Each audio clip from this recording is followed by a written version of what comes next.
sitting outside of a property waiting for an inspector to come. I'm actually in another state. This is a video, actually a two-part video. One is for my students that, are wanting to get into tax deeds. A lot of times, I have students in California and New York, and a lot of times they say, Mika, these tax deed properties are out of my budget because they're expensive, right? And, as you know, tax deeds, when you're buying them, you have to buy them all cash. So I've took it upon myself to, venture out into a state that I completely am unaware, meaning I don't know anything about anything, starting from, when their sales are, what the value of the properties are, nothing about the area, so that I can experience on my own how it is to almost feel like a newbie, right? Because one of the things that I always say is that, in tax deed sales, every county is different. So you can't expect to do something in one county and then do the same thing in another, because they're all different. So needless to say, I'm in a county that actually is a tax lien county. I'm in Ohio, which is a hybrid state. And so they have tax deeds and they have tax liens. The interesting thing is I actually purchased a triplex about 2 or 3 years ago, and I basically just had a list of defaulted tax people that did not pay. So I went down the list and I called people just to see if they would allow me to buy their property for the back taxes instead of waiting for them to go to sell. So that's how I got this triplex. But needless to say, I'm here at another property, and I'll show you that in a second, because I knew I was coming here for my triplex. I was like, hey, why not, look at other properties, and go through the process as though I was like a newbie, right? And so I'll be completely honest. A lot of times when you're going in a county, you almost feel like a newbie all over again. The only difference is that I know my process, right? So that's all I do. I teach a process, and that process you could do in any state, in any county. So all I'm doing is following my process. So the first thing is finding a list, finding out how they actually do their tax deed sales, right? So you want to know how often they do them, do they offer cash, check, credit card? Believe it or not, there are some counties that you could buy a property with credit cards, which is unbelievable. But in this county, of course, it's all cash.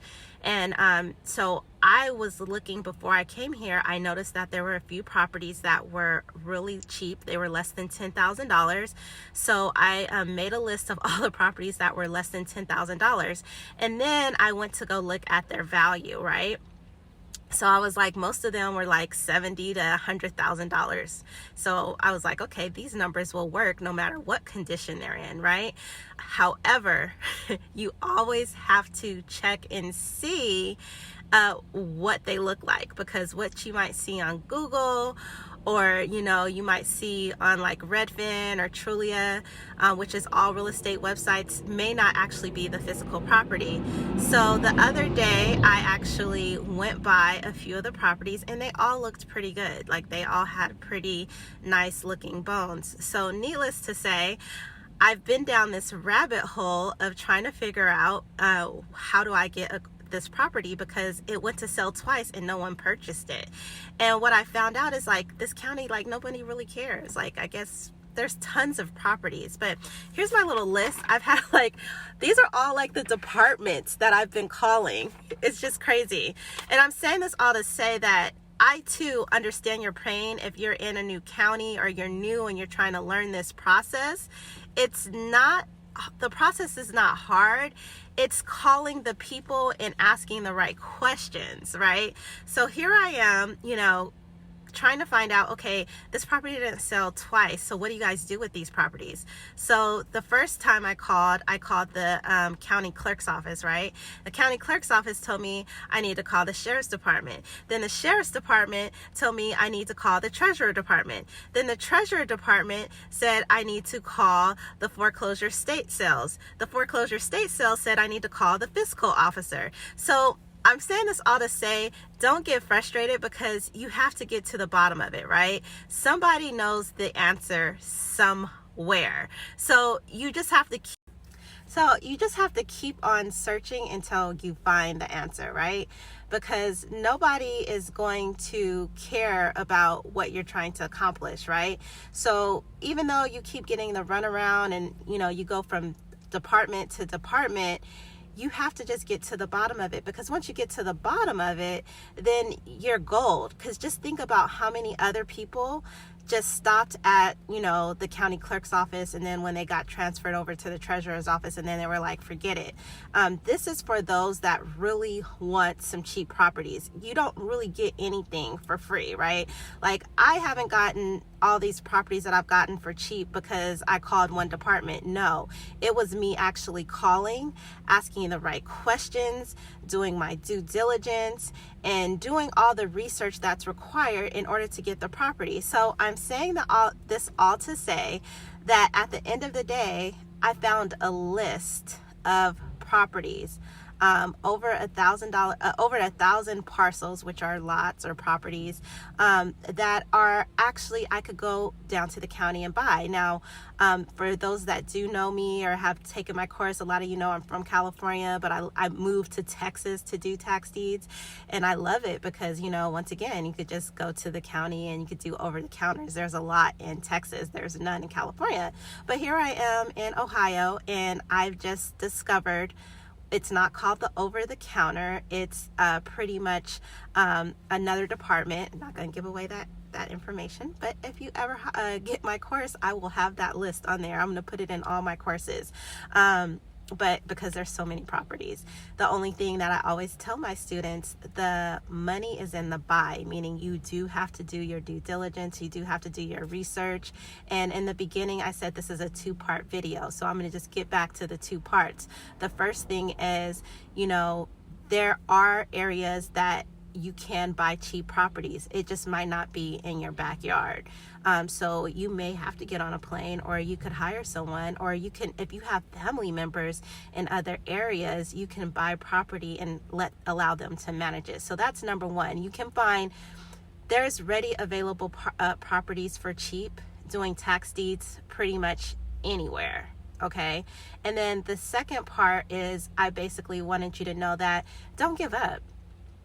Even me, like sometimes I'm like, oh my God, how many more departments I have to call? Just like today, I literally spent an hour as I'm waiting for an inspector to come out, which they give you a 4-hour window. I'm like, really? So here I am sitting here. I just decided to do this video. Why I make calls. So, I'm, multitasking. Even though I'm sitting here, I'm calling different departments. And when I leave here, I could actually literally go down there and write a check for this property that I wanted to purchase. It's $7,000. It's worth $100,000 fixed up. Now, I personally really cannot stand doing fixer flips. I think I get anxiety, but it just has to make sense for me. So that's why I like to do triplexes and duplexes, because if I have 3 renters, so if one renter is out, I'm still getting an income. But I really don't like the fix and flip parts of it because it's time consuming. Like right now, I'm going to be probably sitting here, for 2 or 3 hours waiting for an inspector. I've been here like a week just trying to get this property together. So there's a lot of time that goes into fix and flip. So I would not advise that if you're like a full-time employee. Like, you have to be a full-time entrepreneur like myself in order to do this type of stuff. Well, fix or flips. Now, if you're going to do tax deeds and you're just trying to get cash flow, I would say this is like the perfect opportunity because you can actually wholesale it. That's what I pretty much do in Texas. Like, I wholesale all my properties. I probably will do that here as well, wholesale them. But there's certain things that you would need to do with the property, like trash it out and, get an inspection. So like when you're selling it to an investor, you're fully aware on the value and what goes into it so that you can have a nice package to sell to other investors. So needless to say, I just wanted to let you know that don't get discouraged, keep pushing forward, and at the end, you will win. Because like I said, I started out on the phone for an hour trying to find this one property, and they gave me a list of over 100 properties that now I could just go down to the county and buy. They're just not called over the counter. So hope this video was helpful. If you thought it was helpful, please like and subscribe.